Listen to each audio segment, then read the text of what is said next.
son excellence le président Macky Sall d'abord ci li nga xam ne moom laa namp muy Haalpulaar te fii la ñëw ci muy Fuuta Tooro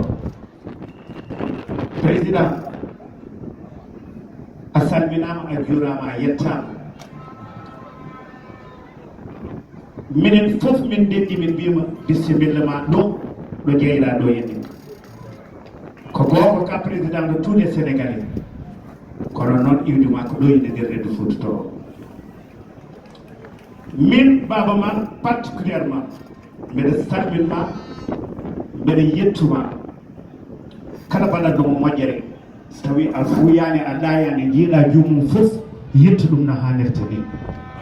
aɗa wonde am ko suuɗi e ko feeñi noon sabu ka giɗo ka miñiraɗo ka bandiraɗo aɗa wattorimi te kadi a jogui am yurmede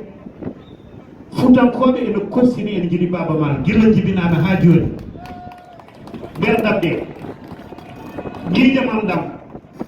hakkillam miijo am gonnalam ko gongo mi rokki ɗum aduna o fof mi rokki ɗum sénégal sani ko ɗo jibinami kono noon mi rokki ɗum fuutankagal gila puɗɗimi ha joni mbeɗa tijjino ma wat gardiɗo lonti fuutankoɓe e horsinde baba man e wallude baba man e yettude baba man e dusde baba man a waɗi ɗum noon teddugal dasetake ronete a ari ɗo la dernière fois maire amen moƴƴo o Aissata Tall Sall haali ɗum Mamadou Racine Sy gonɗo ɗo ene hande sa ƴeewi kala ko wawi e ko wawa fof o reddini sabu yimɓe wiidema Allah jarama a jarama kamɓe fof eɓe gandi wonko mbaɗɗa min de ne jibinami nde wona joni machallah mbeɗa ñaago Allah yo Allah ɓeydanam ɓeydanma kono noon gila indépendance ha yettiɗo ni Fuuta mbimi ha tente département de Podor ko waɗa ko ɗoyene hay goto waɗani ɗum eɓe jiiɗi ɓeydanamin kadi sabu min gandi aɗa wawi ka duwanaɗo machallah yo Allah yettin fandare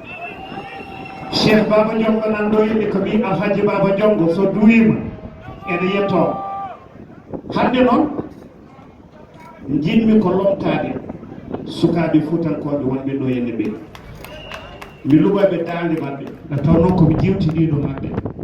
ko sukaɓe tokosɓe Fuuta sa ƴeewi Ablaye Daouda Diallo gonɗo e Siraba a ƴeewi Cheikh Oumar Anne a soynima Ablaye Ilimane a ƴeewi Kat Diallo waɗiraɗom rewɓe wonɓe ɗo henne woni Rudi en Aram en Astel Badam ha ma andu fuutankoɓe sa tengte département de Podor ko jagga tan ɓe jiɗi l'éducation c'est le meilleur cadeau que nous pouvons donner à la jeunesse africaine pour faire la différence emin ñaguima emin gandi aɗa wawi nde tawno hande ko ñalawma wiidema merci a jarama yo Allah sellin doole kono ko jamma kadi wiidema eɓe jiiɗi ɓeydanede o fannu yo o fannu mi lomto sukaɓeɓe woni jangoɓe woni étudiant ji ɗi kuuɗe tan min bamman jiɗɗi fof min heeɗidiran to mbeɗa andi aɗa wawi ɗum waɗande mbaɗanamin ɗo ene nder reedu Fuuta université mawɗo jiɗɗira ɗum kadi Cheikh Oumarul Foutiyou Tall sabu min ngala ko woni Cheikh Oumarul Foutiyou Tall emin gandi aɗa wawi ɗum ma waɗanen ɗum Mamadou Dia ko jagguɗo hande noon ɓe kaali ɗum komi yebɗo ɗo ene ganda hoorema hankkadi min ɓenɗa buumi e Podor Racine yettiɗo henne machallah o mawninama mbeɗa ndaara banamde ko Aissata Tall Sall ɗo jooɗiɗo o ummi o yehi tawi bani ko goto ɓe ɓuutodiri ko ɗum woni Podor ko ɗum min gandi e Podor ko ɗum min jiiɗi e Podor mi garata ɗe tawɗa ko ɗum ɓenni kono kala neɗɗo jiɗɗo goto ene andi hankkadi so taw ɗum ɗo ko gonga e mabɓe janggo jam Podor nawaɓe jeɗɗitade yaara dow ɗum tagi hande j'ai amené cette chanson qui s'appelle Abouyaji Ndindi. J'ai repris la chanson parce que je suis Halpulaar et Foutanké, je fais la promotion de ma langue, mais dans la deuxième partie, ku ko déglu ci yéen dama xuus dem ci beneen làkk dama bëgg ñu tegal ma ko. Je parle de la cohésion sociale, moom laa gis fi tey fi ma toog nii di leen seetaan lii gàtt yéen ñu koy def.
orang ikutin video. Ano, damay, tama mo kayo.